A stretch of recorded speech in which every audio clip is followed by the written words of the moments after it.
Nag-classic kami kanina at di ko inasahang makakalaban ko ang ex ko na sobra kong minahal. Iniwan niya ako dahil lang sa napagod siya, pero hindi niya naisip na masasaktan ako. Dito chinachat niya ako pero pinilit kong wag siyang pansinin.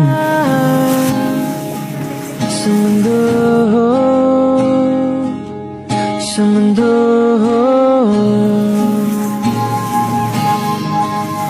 di mo maiisip,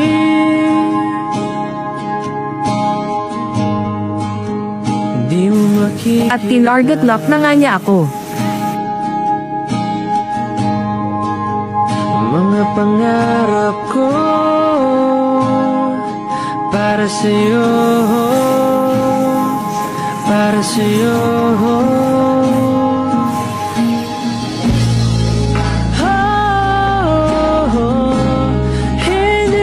At dahil di ko na napigilan nag-reply na nga ako sa kanya. Kung wala ka,